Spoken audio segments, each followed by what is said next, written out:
இஸ்லான் my dear friends, எப்படி நல்லா இருக்கீங்களா? கர்த்தராகிய இயேசு கிறிஸ்துவின் நாமத்தில் உங்களுக்கு என் அன்பின் வாழ்த்துக்கள். இன்றைக்கும் கர்த்தர் நம்மோடு சொல்லுகிற வேதவசனம் ஏசாயா 49 அதிகாரம் 23 வசனம். ராஜாக்கள் உன்னை வளர்க்கும் தந்தைகளும் அவர்களுடைய நாயகிகள் உன் கைத்தாய்களுமாயிருப்பார்கள். தரையிலே முகங்குப்புற விழுந்து உன்னை பணிந்து உன் கால்களின் தூளை நக்குவார்கள். நான் கர்த்தர், எனக்கு காத்திருக்கிறவர்கள் வெட்கப்படுவதில்லை என்பதை அப்பொழுது அறிந்து கொள்ளுவாய். Kings will be your foster fathers, and their queens your nursing mothers. They will bow down before you with their faces to the ground. They will lick the dust at your feet. Then you will know that I am the Lord. Those who hope in me will not be disappointed. கழுகு, eagle பார்த்துருக்கீங்களா? கழுகு தன்னுடைய கூட்டை கலைக்குமா? எதற்காக தெரியுமா? தன்னுடைய குஞ்சுகள் பறக்கிறதற்கு கற்றுக்கொள்வதற்காக. அது கூட்டை கலைக்கும் போது அந்த குஞ்சுகள் எல்லாம் கீழே விழும்போது அது தானாகவே சிறகை விரித்து பறக்க ஆரம்பிக்கும். அது போலதான் தேவ பிள்ளையே, நம்முடைய ஆண்டவரும் சில இடங்கள்ல நமக்கு கற்றுக் கொடுக்கிறார், நம்மை பழக்க வைக்கிறார். எதற்காக தெரியுமா? நம்மை தாங்கி பிடிப்பதற்கு அவருடைய கரம் நம்மோடு கூட தான் இருக்கிறது.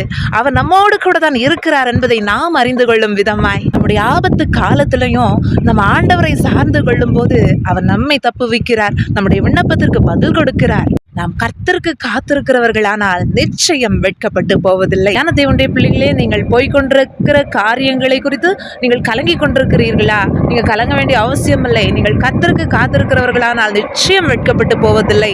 அருமையான சகோதரா, அருமையான சகோதரி, நீங்கள் மனிதர்கள் முன்பாக சில வேளை அற்பமாய் எண்ணப்படுகிறீர்களா? உங்களுக்கு கிடைக்க வேண்டிய நன்மைகள் கிடைக்காமற் போகிறதா?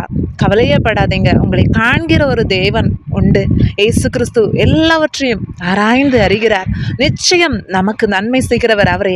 அவருடைய கையிலிருந்து வருகிற நன்மை அது நிரந்தரமாயிருக்கும், அது நமக்கு ஆசீர்வாதமாயிருக்கும். கவலைப்படுகிறத நிறுத்துங்க, கர்த்தருக்குள்ள களி கூறுங்க, அவருடைய பிரசன்னத்தை ருசித்து பாருங்கள். இந்த உலகத்துல யாராலையும் காண்பிக்க முடியாத அன்பை நமக்காக காண்பித்தவர், தம்முடைய ஜீவனையே நமக்காக சிலுவையில் ஒப்பு கொடுத்த அவருடைய அன்புக்கு ஈடிணை இந்த உலகத்துல வேறு எதுவும் இல்லை. கர்த்தருக்கு காத்திருக்கிறவர்கள் வெட்கப்பட்டு போவதே இல்லை. தேவனே, நீங்கள் ஏதோ ஒரு நன்மைக்காக வெகு நாளாய் காத்து கொண்டிருக்கிறீர்களா?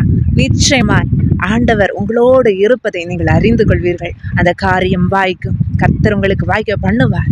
நம்மை முழுமையாய் ஆண்டவருடைய கரத்தில் அர்ப்பணிப்போம். பரிசுத்த ஆவியானவரை தொடர்ந்து வழிநடத்துவாராக. கர்த்தர் தாமே இந்த வார்த்தைகள் மூலமாய் நம்மை ஆசீர்வதிப்பாராக.